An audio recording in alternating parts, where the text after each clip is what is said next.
feel like people who aren't familiar with gym culture and the gym environment have this assumption of people who regularly work out that we're just conceited and shallow and only care about the way our body looks. And honestly, I can kind of understand where that assumption might come from because when I first started working out and getting serious about my fitness, I was in there for my body, for losing weight, trying to look better. So I did have that initial mentality. However, if you get serious and stick with going to the gym, make it into a part of your daily routine, you realize that there's so much more to it than just how you look. In one of my earlier videos, I talked about what got me started on self-improvement, and it's actually all thanks to the gym. It's because I was tired of how I felt, tired of how I looked. I was unhappy and I decided to finally do something about it. Now, when it comes to your health, how you look, of course, exercise and nutrition is going to be the key things. Therefore, I started going to the gym. And even though my mentality in the beginning was surface level, how do I look better? How can I lose weight? I soon realized that there is so much more to the gym that doesn't really get talked about. You start realizing that there are all these little lessons that going to the gym regularly teaches you, but I feel like the benefits of all these life lessons aren't spoken about openly. And I don't know, maybe it could be the thing that motivates someone to try out the gym to see how else they can better themselves other than just their physical appearance. In no particular order, I'm going to start with discipline because I feel like discipline is a common lesson that people will associate with the gym. It's a skill that really applies to every other aspect of your life. One thing I will say that does irk me is when people make the excuse of, well, I don't have the motivation to go to the gym today. I don't have the motivation to do this.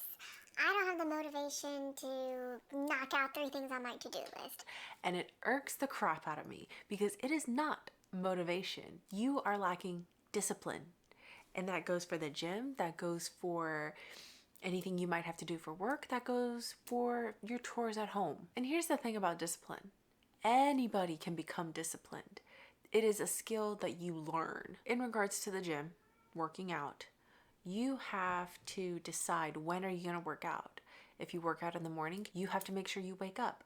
You have to make sure you actually get out of bed. You have to make sure you get dressed. You have to make sure you get all the stuff you need for the gym and perhaps after the gym. And you have to actually get your ass to the gym. And believe it or not, getting to the gym, that's actually the hard part. Once you're there at the gym, I mean, are you really going to turn around and leave? No, once you're at the gym, you're probably going to do something, even if it's just a light walk on the treadmill or maybe a full-blown workout. Like, you're going to do something because you're already there. The hard part is getting yourself there. That's where you learn how to become disciplined. Moving on to the next one. Patience and dedication. I kind of clump them together for the sake of just talking about them, but I mean, they can easily be seen as 2 different lessons. But here's the thing. I don't care what your favorite fitness influencer says. Anyone who tells you that you only need X number of days or 1 month to reach your goals, they're lying to you. Run for the hills. When it comes to your fitness, your health, hell, your dream body, you should not be rushing it.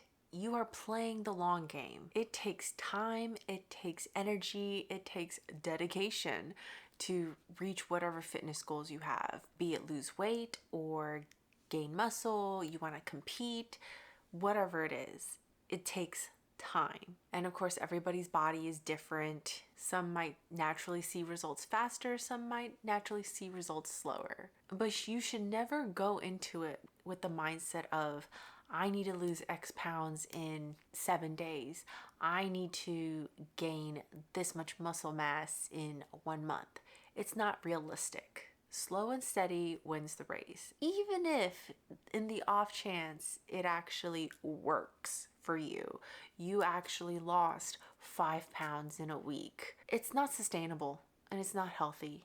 And more than likely, you lost water weight, not fat. Another thing, I feel like it's kind of a duh. Even when you finally reach your goals, you finally are able to lift whatever weights you want to lift. You finally look however you want to look.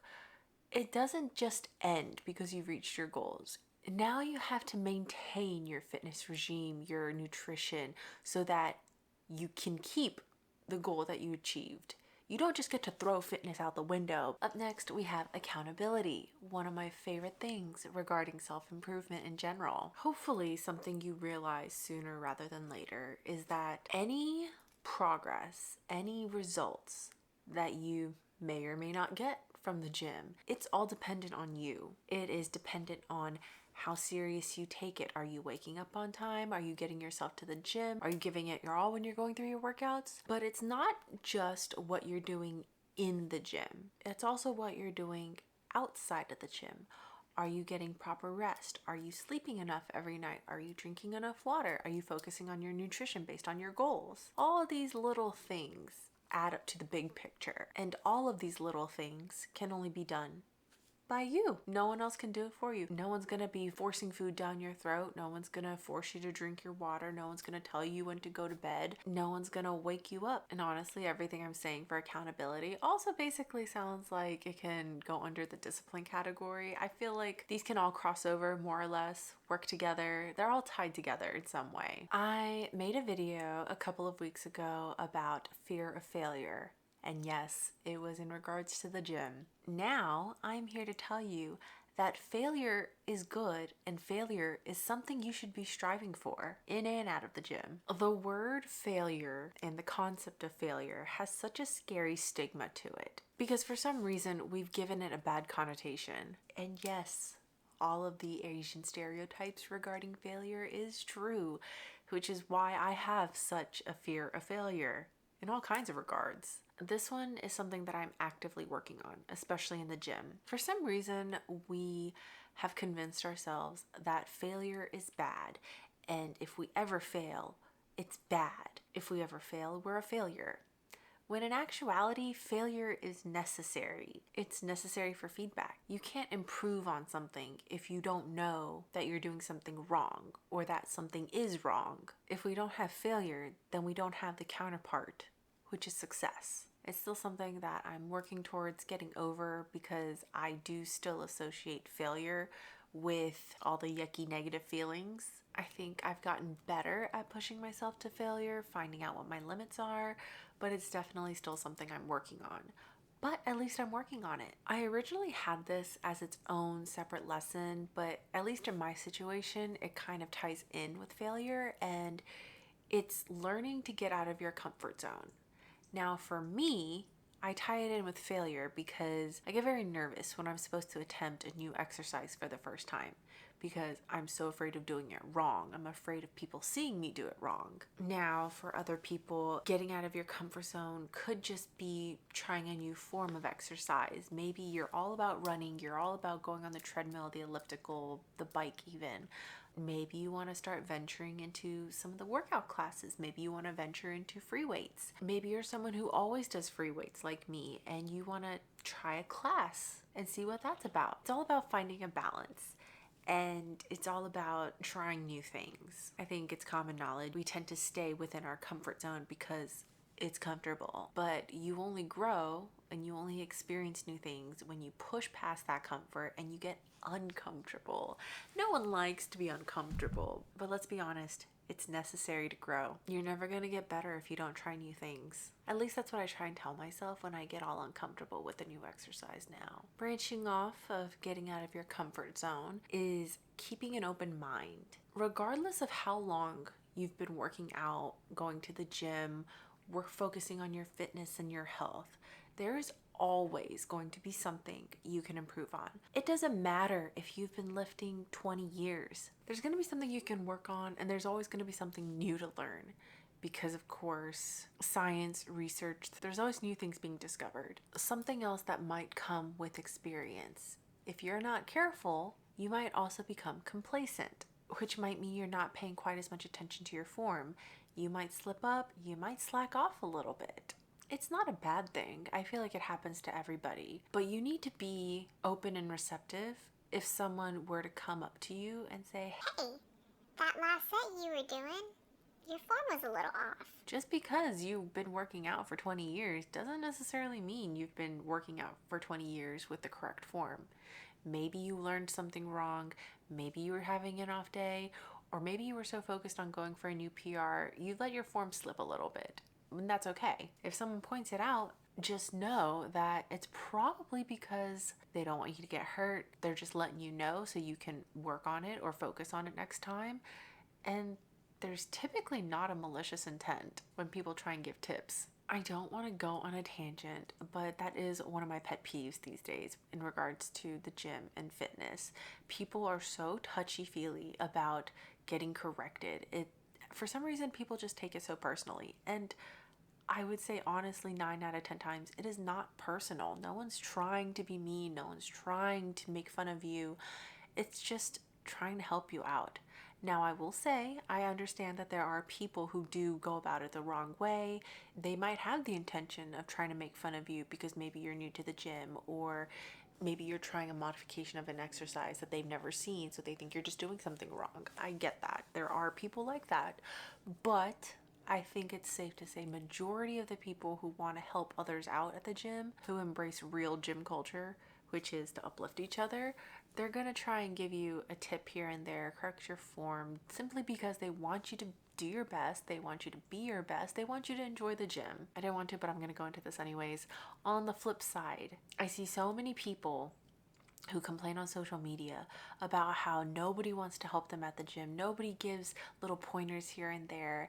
And I will say it's also because people have become less receptive to it. It's really a shitty feeling when you try and help somebody out and they snap at you or they get sassy with you or sarcastic with you, and you were genuinely trying to just give a little pointer, give a tip, help them out in case they didn't know. It's definitely something that goes both ways. People need to learn how to give the advice, give the help in a respectful manner, but people also need to learn how to receive advice in a respectful manner. That's all I'm going to say on that. Next on the list of lessons, time management. My time management sucks ass right now. I'm not going to lie to you. In regards to the gym, I'm great. I can wake myself up on time. I can get myself out of bed. I can make it downstairs so that I can leave on time, get to the gym on time, fit my workout in. I have no problem when it comes to the gym and time management. Outside of the gym, that is also something I'm working on. I have struggled with this for a couple of years now. I'm just skating by. But you shouldn't. You should learn how to manage your time so that you are not like me, struggling, okay? But in all seriousness, I think we all know what time management is, so I'm just gonna leave it at that. You are the one person that you will have to deal with every single day for the rest of your life, for your entire life. Similarly, your body will be the one body that you have to live with for your entire life. Therefore, why would you not want to take care of it? The sooner you start taking care of your body, the earlier in your life that you take care of your body, getting in the proper nutrition, you are setting yourself up for success in the future when you are old. How well you do or don't move when you're older, it's all going to be determined by how much you cared when you were younger. Part of the reason why I work out now, it's because I want to be able to move around with the least amount of pain when I'm older. I want to still be able to be active when I'm older. Like, let's get real. Being old is not fun. Getting older is not fun. But that doesn't mean you have to do everything in your power when you're younger so that it's harder for you when you're actually older. You should be doing everything in your power now when you are younger and capable so that it is easier on you when you're older. And that's just a lesson where I don't know how else to put it. You either get it or you don't. Like I said before, you're playing the long game, and all the benefits you'll see when you're older, the results you'll see when you're older, are going to be from all the work you've put in now. All right, we're almost there because trust me, I'm getting tired of talking too. Quality over quantity. This is a lesson that I'm reminded of almost daily during my workout because I can see people in the gym who have clearly not learned this lesson.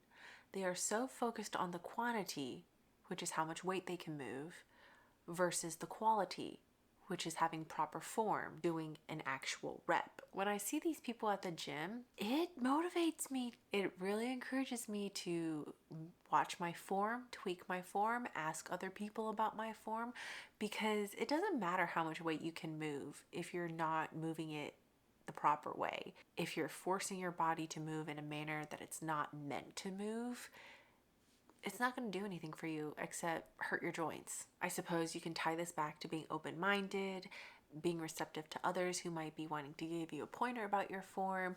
Well, you need to have good form in order to get the most out of your workout, to get the most out of the exercise. Another way to think about it is also, it's honestly a waste of time if you do an exercise incorrectly, because you're not going to get the full benefit. Your muscles are not going to be as big as they could be. You're not going to move as much weight as you could. Your joints are going to hurt. So why do you want to waste time doing an exercise incorrectly? Especially if you know you're doing it incorrectly and you choose to not get help, you choose not to research what the proper form is, you choose to even just ignore it and do whatever the fuck you want because you think you know better.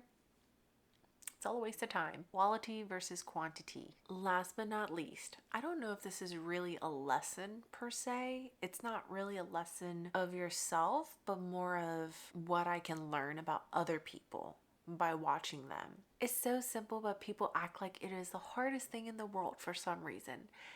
And it's just the simple act of cleaning up after yourself, putting your weights back, taking the plates off of the machines, wiping your seats down, throwing away your trash. People act like it is such a hard thing to do. And here's what I mean by it tells me more about you than you think. First of all, it tells me how much you respect others, how much you respect others' time, how much you respect others as an individual, how much you respect the employees and the other patrons of the gym. It's such a simple concept, like literally preschoolers are taught this. When you get something and you take it somewhere else, you play with it, you put back your toys when you're done. As an adult, when you go to the gym, when you pick up the dumbbell and you carry it to your bench, you do your exercise, you put the dumbbell back where you got it from, in the proper place. And it's such an easy, small, simple task, and it boggles my mind how people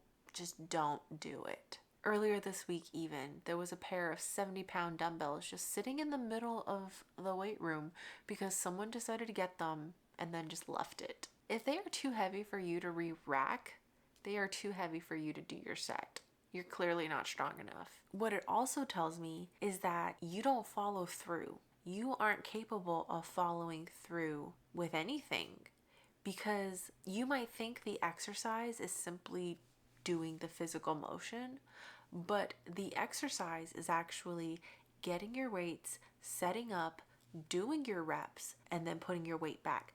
That is the whole exercise. Now, in regards to it shows that you don't respect others, I mean, I don't know what else more there is to say. It just clearly shows you don't have any respect for other people nor other people's belongings. I know firsthand how annoying it can be when you try and go get some weights or equipment handles and it's not where it's supposed to be.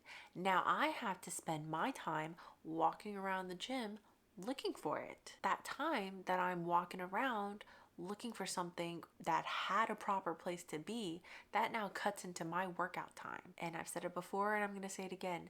Time is your most precious asset because you can never get it back. Now everybody slips up here and there. You might walk away from your machine and forget to unload the plates or something. I've done that. I forgot to unload my weights one time because I got distracted talking and trying to see if my next equipment was available. But I realized that I didn't unload my weights and I came back, unloaded it. Mistakes are one thing, but there are people that I will see who do it continuously every single time they are at the gym. Just don't be that person. Show others the respect that you would like for them to show you. All right, that's all the lessons I have for you. I'm sure there are plenty more that can be thought of. I just didn't want to do more than, I think there's 10. The gym really is more than just lifting heavy things and putting it back down. Who's got the biggest biceps? Who can move the most weights? Honestly, it's all of that. But it's also more than that. All of these lessons are going to help you become a better person, a better member of society if you apply it. And you can do it while still having big muscles.